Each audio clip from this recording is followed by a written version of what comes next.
protestantedigital.com. En Diálogos damos la bienvenida al pastor Juan Carlos Escobar, presidente de la Asamblea de Dios de España. Lo saludamos, pastor. Muchas gracias por la invitación y poder estar con vosotros de nuevo.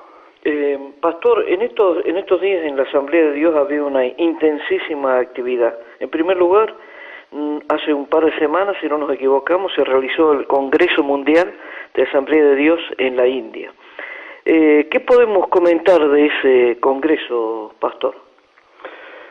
Bien, ese congreso se celebró efectivamente del 5 al 9 del pasado mes de febrero, o sea, este mes de febrero, y la verdad que dio mucho de sí, porque fue una actividad cargada de ponencias, talleres, también de mucha reflexión acerca del futuro, porque el lema que conllevaba el Congreso, y por tanto fue la base de todo lo que ahí se hizo, era en inglés forward, es decir, adelante 2020, es decir, apuntaba hacia una meta que era el año 2020, y entonces se trataba de trabajar hacia esas metas que las Asambleas de Dios en el mundo planteaban, para así de esa forma poder encauzar todo el potencial, todo el esfuerzo, todo el trabajo hacia ese año. Fue muy bonito porque estuvimos ante una representación muy interesante.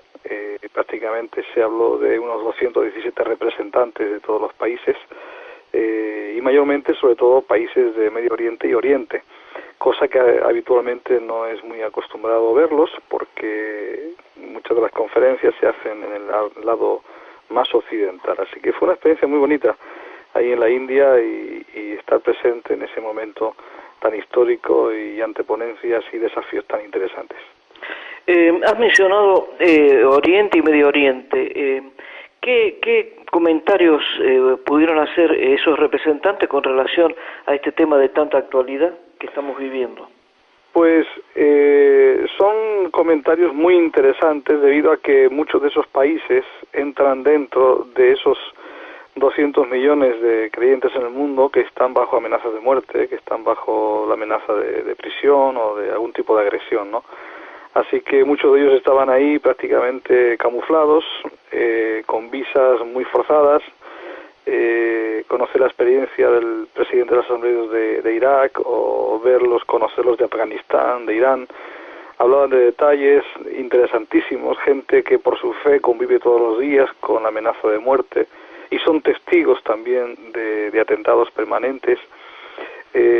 Conocer la realidad de esos refugiados del norte de Irak que malviven, y a pesar de todo pues siguen con su rostro, o sea, en su rostro marcado por una sonrisa. Es impresionante ver cómo la fe en Dios a esta gente nuestra les hace revivir experiencias o vivir experiencias de una forma que parece increíble. Escucharles hablar, verles sonreír, verles compartir, yo creo que a nosotros nos hace mucho que pensar, ¿no?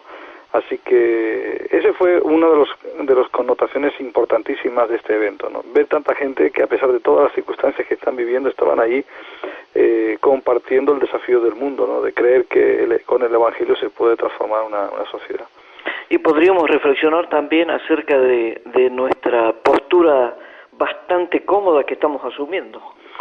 Pues sí, en cierto sentido sí, aunque evidentemente yo creo que la comodidad se está acabando. En primer lugar, porque la comodidad lo que nos hace es no ir para hacia adelante, que justamente era un lema, ¿no? Adelante implica tomar compromiso, que es uno de los aspectos que más débil estamos viendo en nuestras iglesias y en el mundo. O sea, yo creo que hay una crisis de liderazgo muy fuerte, y el tipo de liderazgo que se está levantando en el mundo es un liderazgo que apunta hacia el dinero, la influencia, la posición, y ese modelo de liderazgo es el que justamente Jesús enfrentó, y muchas veces se introduce dentro de la iglesia, y hace que por tanto la iglesia, en vez de avanzar, se debilite, porque quienes son discípulos de Jesús están pensando más a veces en sí mismos que en el compromiso que tiene que ver con el Evangelio. ¿Podríamos decir entonces que el propósito del Congreso adelante se ha visto plasmado no solamente en las resoluciones que se puedan haber adoptado, sino también en el espíritu que imperó? Efectivamente, uno de los ponentes fue un señor llamado Reverendo Iván, que es de Calcuta, y él hizo mención acerca de una pregunta que alguien le hizo a Gandhi. Cuando le dijo un cristiano, le preguntó a Gandhi, ¿qué tenemos que hacer para que el cristianismo sea creído en el mundo? A lo cual él respondió, comience a vivir cada cristiano lo que Jesús enseñó. Entonces, creo que el siglo XXI debe de estar caracterizado por un cristianismo que toma fuerza en su identidad y que además toma un serio compromiso con el impulso. Y entre eso tiene que ver con gente que toma en serio el tiempo que nos toca vivir y sabemos lo que tenemos que hacer. Hay que identificar las necesidades que el mundo está pasando y dentro de ese ambiente de tanta necesidad se están abriendo oportunidades. Y las oportunidades, si no se aprovechan, perdemos nuestro posicionamiento dentro de la sociedad y por tanto de nuestra razón de ser. Por otro lado, necesitamos desmarcarnos de ciertos estereotipos de liderazgo aún cristiano que lo que hacen es distraernos y hacer que perdamos mucho tiempo en cuestiones que no nos llevan más que a un desgaste permanente, ¿no? El liderazgo debe proyectarse y la Iglesia debe proyectarse de una forma capaz de relacionarse para generar discípulos influyentes, discípulos que van por todo lugar en el mundo y en tiempos difíciles yo creo que esa debe marcar una diferencia bastante notable, ¿no? Cuando estamos hablando de influyentes, no estamos hablando en el sentido en el que el mundo se podría interpretar, estamos hablando, suponemos, de líderes que sean capaces de verdaderamente llevar el mensaje de salvación del Evangelio a la sociedad en la que viven. Efectivamente, yo creo que el liderazgo lo debemos de contemplar desde el punto de vista del contexto en el que estamos hablando, un liderazgo comprometido y un liderazgo que representa a Jesús. Nosotros tenemos que darnos cuenta que además nuestro liderazgo debe estar muy ligado a Dios y en medida que el liderazgo está ligado a Dios, Dios nos hace también ser de una manera y muy distinta a la habitual, con unos valores, con un prisma acerca de la vida y con unas acciones que yo creo que van a marcar perfectamente la diferencia. Estamos hablando de que prácticamente en el mundo ahora mismo cada hora parece ser que nacen entre 1.000 y 3.000 personas y cada 15 segundos un niño muere. En la población estamos asistiendo a 20.000 personas que cada día están muriendo sin una esperanza en Dios, sin Cristo, lo cual quiere decir que está muriendo más gente sin esperanza de la que están naciendo, ¿no? Lo cual quiere decir que tenemos que proponernos marcar un cambio de ritmo. Tiene que haber una aceleración hacia los tiempos que tocan vivir. Inclusive poniendo como ejemplo India, el ponente de la India hablaba de que justamente la India es un reto porque en el año 2050 el 25% del mundo va a ser India. Es decir, que es interesantísimo, ¿no? Por eso el que el Congreso se haga en India y que se haga un esfuerzo por apuntar hacia los países asiáticos, porque son los grandes gigantes del futuro y que han de ser ahora marcados e influenciados sobre todo en las nuevas generaciones para que el futuro no envejezca sin un cristianismo comprometido. Es más, fíjate que se habla de que solamente en India el 70% de la población tiene aproximadamente menos de 35 años y un 40% menos de 15, o sea que con eso te lo digo todo. Este liderazgo tiene que apuntar hacia las nuevas generaciones. Tenemos que apuntar hacia la gran comisión y Asambleas de Dios, en este caso, como parte del movimiento pentecostal en el mundo, es también uno de los movimientos que debe tomar su lugar y hacer su trabajo. Ahora mismo tenemos aproximadamente como unos 6.000 misioneros esparcidos por todo el lugar, con más de 67 millones de creyentes, según las estadísticas que allí se dieron, pero entendemos que eso no es nada comparado con la población mundial y por eso la meta que se ponía para el 2020 era trabajar y levantar liderazgo y trabajar fuerte con un compromiso de lograr que en el año 2020 lleguemos a los 500.000 a las 500.000 iglesias y 100 millones de creyentes en el mundo, ¿no? Esto significaría convertirse en una fuerza influyente importante y por tanto también ser consecuente con levantar esa cosecha que son las vidas que necesitan a Dios, necesitan el Evangelio. Podríamos decir que se ha tomado plena conciencia que estamos llegando a la hora de la responsabilidad. Efectivamente. Y esa hora de la responsabilidad yo creo que llega en medio de un momento donde la comodidad no tiene lugar, donde la crisis nos ha removido a todos en muchos de los planes de futuro que teníamos, ¿no? O seguimos empecinados en nuestro futuro sin Dios, o de pronto esta crisis nos hace ver que sin Dios todo es efímero y además incierto. Y por tanto ahí es donde debemos de meternos fuerte con eso. Muchos ven que justo la crisis se ha convertido para ellos en una amenaza para la Gran Comisión, para el envío de misioneros, para compromisos de carácter social, para hacer que la Iglesia invierta en la necesidad. Pero fue interesante una de las palabras que dio George Wood, que es el presidente mundial de la fraternidad, donde hizo referencia a la Gran Comisión, porque él fue un misionero precisamente, que, o sea, fue hijo de misionero, que en el tiempo de la Gran Depresión de Norteamérica fue enviado con sus padres a la China. O sea, estamos hablando del año 1929 al 39. Y en esa época se hizo célebre una frase interesantísima, donde se decía que la Gran Depresión no canceló la Gran Comisión. Y hoy, pues, lo que él decía es que podemos llegar a afirmar que la Gran Recesión no puede tampoco cancelar la Gran Comisión. Eso nos llama a todos la atención. A mí me impactó mucho esas palabras, porque yo estoy creyendo profundamente de que no podemos permitir que este tiempo de necesidad se nos escape, porque esta necesidad, esta crisis está tapando una gran oportunidad. Y eso se ve en todo lo que está pasando, de una forma acelerada. Lo que pensábamos que no iba a ocurrir, está ocurriendo. Hace 2 años estaba yo en un congreso misionero y alguien hablaba acerca del mundo musulmán.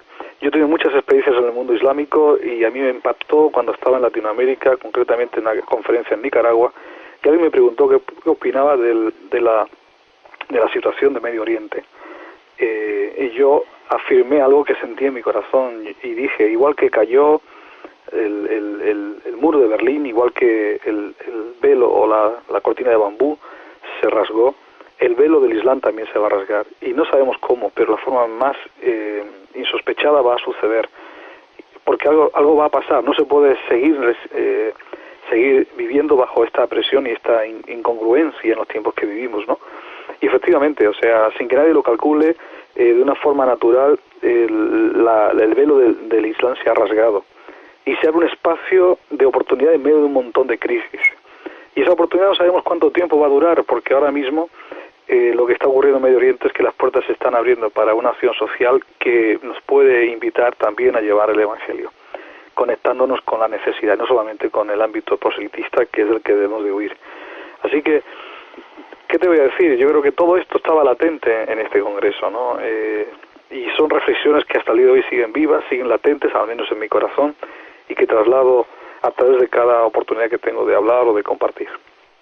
Sí, es necesario que advirtamos que estamos viviendo, tenemos un privilegio en todo esto, de que estamos viviendo un tiempo verdaderamente histórico, por todo lo que está ocurriendo, por la transformación futura y también por la responsabilidad. Sin duda. Yo por eso en la Biblia se hace referencia a los hijos de Isaacar. Y eran hombres que conocedores de los tiempos. Y como yo decía antes, el que conoce los tiempos sabe lo que tiene que hacer.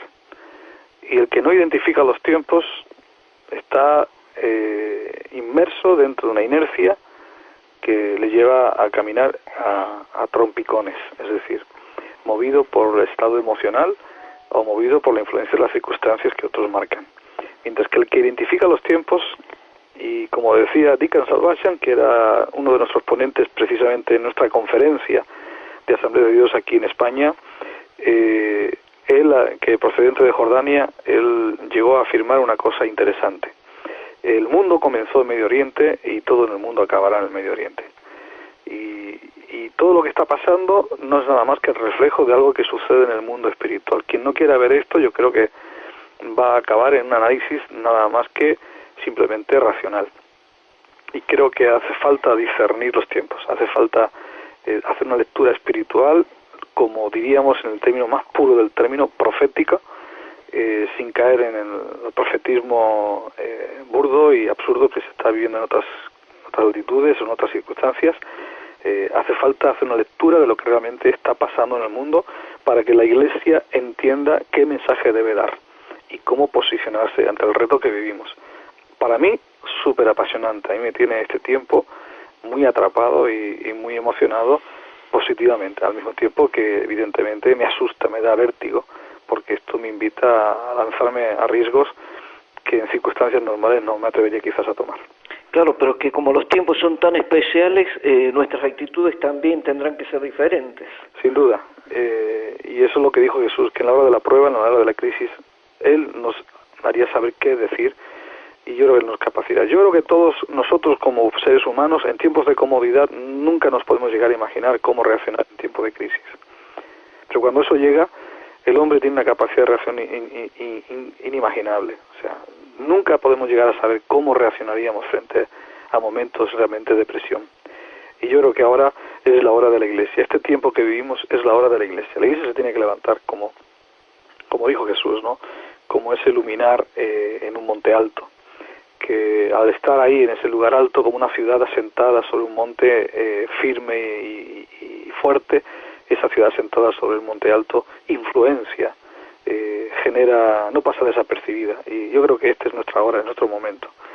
Yo por eso, al hablar de India o al hablar de nuestra convención, yo no quiero caer en eventos que viene a ser evento por el evento, el hablar más de idealismos y de filosofía cristiana y de hablar de nosotros. Yo creo que tenemos que aprovechar estos encuentros para ponernos las pilas, perdona la expresión que es tan popular y quizás tan dicharachera, ¿no?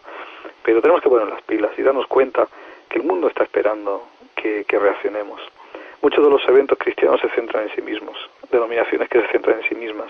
Se gasta demasiado tiempo en discutir sobre situaciones personales. Yo creo que hay que levantar la mirada, levantar los ojos y contemplar una cosecha que nos está esperando. Cuando Jesús anduvo por la tierra, Él no vio que existía una crisis de cosecha. Él dijo, la cosecha es mucha, la mies es mucha, la crisis está en los obreros. Por eso, en la medida que levantemos obreros, se levantará la cosecha. Mientras los obreros no levanten la mirada, los obreros no se levantan tampoco, y si no se levantan, la cosecha queda sin recoger. No sé si estos términos son asequibles para todos, incluso aquellos que a lo mejor nos escuchan y no son de todo muy evangélicos, pero definitivamente la Iglesia tiene que reaccionar y cada movimiento que conforma el campo evangélico tiene que tomar su lugar y tirar para adelante. Lo cierto es, pastor, que quien mira para abajo solamente verá la circunstancia, quien mira para arriba verá la grandeza de Dios. Quien mira para abajo se ve el ombligo, y quien se mira en el ombligo se cree el epicentro del mundo. Quien mira para adelante está invitado a mirar como Jesús. Él dijo, levanta los ojos y contempla la cosecha. Cuando uno mira los ojos, lo que ve son las circunstancias que nos rodean y uno lo que acaba diciendo es que todo es difícil. ¿Quién va a ser creyente? ¿Quién va a ser cristiano? Si parece que todas las leyes nos vienen en contra, todas las políticas antisociales que se están estableciendo, bueno, antisociales en la medida de que son inmorales también, no solamente social aquello que viene en forma de prestación. Hay muchas medidas antisociales que tienen que ver con la moralidad, porque dañan la esencia de la sociedad, que es la familia, ¿no?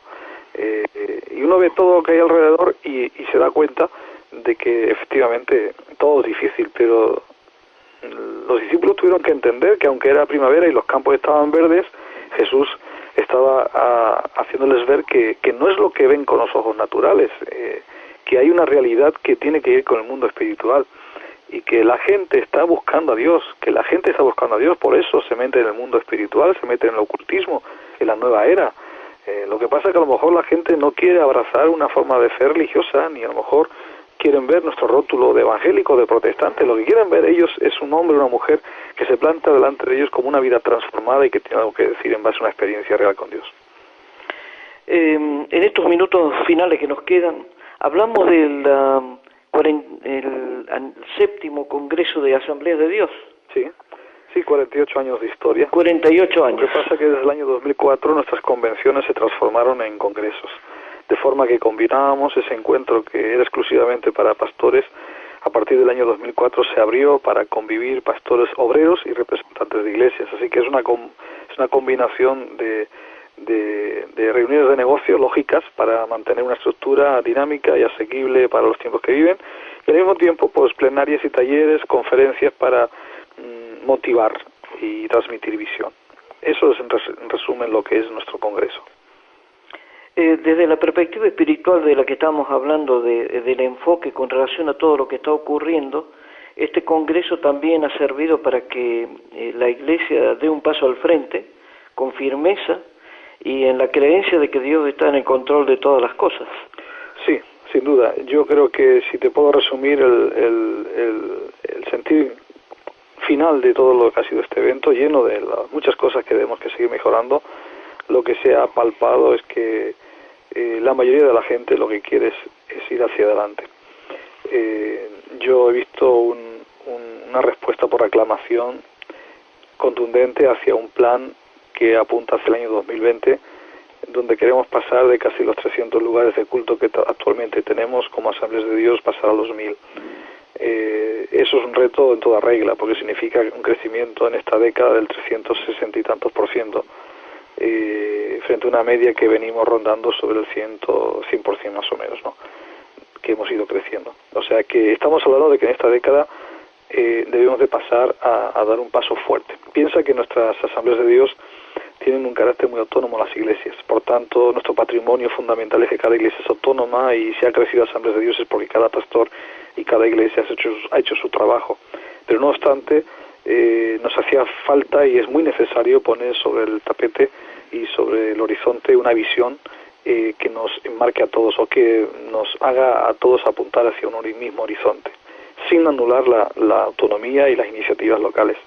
Esto es en que consistía el plan Alcance 2020. Esto se ha planteado, se ha decidido, y se va a hacer una gran inversión, se van a crear comisiones de trabajo y se va a hacer una apuesta firme para que pasemos a crecer 3 veces por encima de lo que actualmente hemos venido creciendo por década. Todo este clima social que está viviendo concretamente España, donde advertimos una gran cantidad de parados, incluso una cierta desesperanza, como se ha venido hablando hasta ahora de la oportunidad, quizás este sea el gran momento para que no solo la Asamblea de Dios, sino para que la Iglesia Evangélica genéricamente entienda que ha llegado la hora de actuar. Bueno, yo creo que sí. Debemos de entender que las denominaciones no son más que estructuras de hombres que deben de estar inspiradas también por Dios. Creo que la pluralidad es muy interesante, pero la pluralidad y la diversidad nos tiene que hacer a todos coincidir en la realidad de que España necesita una iglesia que se levante y que haga sus deberes. Nosotros tenemos que tomar nuestro lugar y ser inspiración para otros movimientos, y ser también una mano tendida para otros que quieren caminar con nosotros, y que nosotros debemos también caminar con ellos. Hay espacios de unidad que se pueden compartir, y hay otros espacios de unidad que deben quedar reservados al ámbito local y particular. Yo creo que sí, efectivamente. La Iglesia en España tiene que reaccionar, y nosotros queremos hacer nuestra parte. En lo que nos toca a nosotros haremos los deberes sin presunción, sino desde la sencillez, desde la humildad, pero bueno, creyendo lo que realmente estamos queriendo ver. O sea, nosotros creemos en el liderazgo pentecostal, creemos en el liderazgo bajo el poder del Espíritu Santo, para levantar líderes que tienen que ver con aquellos que llevan el esfuerzo humano hasta el máximo límite. Y cuando nuestro límite humano ha llegado a su máximo nivel, entonces comienza Dios a trabajar. Eso es el pentecostal. Yo creo que no es nosotros dejar a Dios que haga el trabajo, por muchos milagros que creamos que Él puede hacer, sino desgastarnos al tope, al máximo, y luego cuando llegue nuestro máximo nivel de rendimiento, entonces confiar que lo que nosotros no podemos hacer, Dios sí lo va a hacer. En este momento, pastor, que puede haber muchas personas que, no siendo creyentes, pueden haber despertado expectativas a propósito de lo que estamos hablando, de la preocupación por todos los hombres y por todas las mujeres. ¿Qué mensaje le podríamos dejar? Si alguien ha seguido esta conversación hasta este punto en que nos encontramos, yo lo que creo es en un Dios que quiere a la gente ocupada, quiere a la gente productiva, quiere a la gente motivada, quiere a la gente ilusionada, enfocada con la realización de sueños. Yo creo que Dios quiere ver a la gente con propósito. No podemos seguir bajo esa inercia que nos lleva a ver la vida como un cúmulo de casualidades, que no nos llevan a otro lugar que al dejarnos abandonados a la deriva o bajo el impulso de los vientos que van corriendo según la situación que el mundo pues experimente.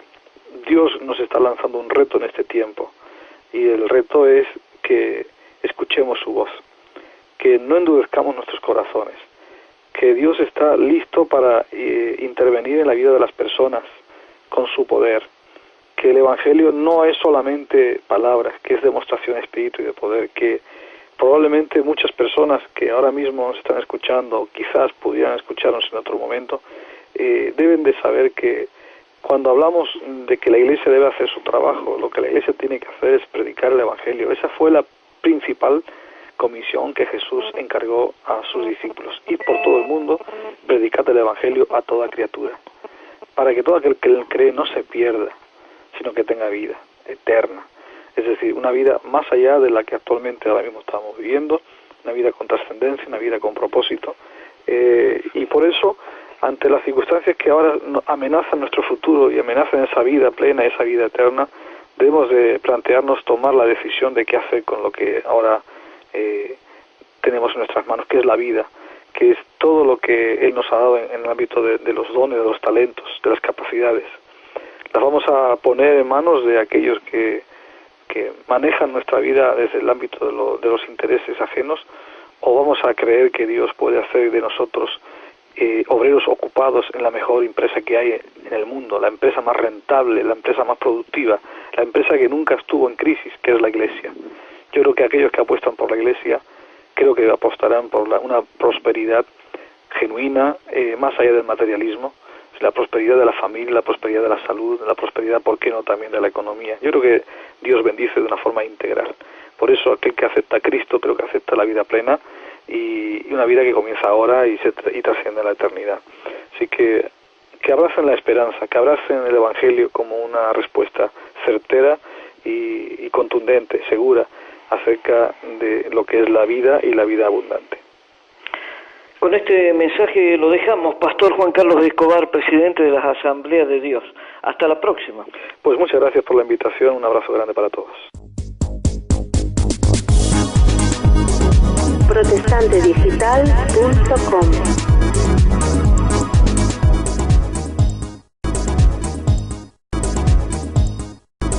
Adelante 2020, apuntaba hacia una meta que era el año 2020 y entonces se trataba de trabajar hacia esas metas que las Asambleas de Dios en el mundo planteaban, para así de esa forma poder encauzar todo el potencial, todo el esfuerzo, todo el trabajo hacia ese año. Fue muy bonito porque estuvimos ante una representación muy interesante. Prácticamente se habló de unos 217 representantes de todos los países y mayormente, sobre todo, países de Medio Oriente y Oriente, cosa que habitualmente no es muy acostumbrada. protestantedigital.com. En Diálogos damos la bienvenida al Pastor Juan Carlos Escobar, presidente de la Asamblea de Dios de España. Lo saludamos, Pastor. Muchas gracias por la invitación y poder estar con vosotros de nuevo. Pastor, en estos días en la Asamblea de Dios ha habido una intensísima actividad. En primer lugar, hace un par de semanas, si no nos equivocamos, se realizó el Congreso Mundial de Asamblea de Dios en la India. 200 millones de creyentes en el mundo que están bajo amenazas de muerte, que están bajo la amenaza de prisión o de algún tipo de agresión, ¿no? Así que muchos de ellos estaban ahí prácticamente camuflados, con visas muy forzadas. Conocer la experiencia del presidente de las Asambleas de Irak o conocerlos de Afganistán, de Irán. Hablaban de detalles interesantísimos, gente que por su fe convive todos los días con la amenaza de muerte y son testigos también de atentados permanentes. Conocer la realidad de esos refugiados del norte de Irak. ¿Qué podemos comentar de ese congreso, Pastor? Bien, ese congreso se celebró efectivamente del 5 al 9 del pasado mes de febrero, o sea, este mes de febrero, y la verdad que dio mucho de sí porque fue una actividad cargada de ponencias, talleres, también de mucha reflexión acerca del futuro, porque el lema que conllevaba el Congreso y por tanto fue la base de todo lo que ahí se hizo era en inglés forward, es decir, adelante. A verlos porque muchas de las conferencias se hacen en el lado más occidental, así que fue una experiencia muy bonita ahí en la India y estar presente en ese momento tan histórico y ante ponencias y desafíos tan interesantes. Has mencionado Oriente y Medio Oriente. ¿Qué comentarios pudieron hacer esos representantes con relación a este tema de tanta actualidad que estamos viviendo? Pues son comentarios muy interesantes debido a que muchos de esos países entran dentro de esos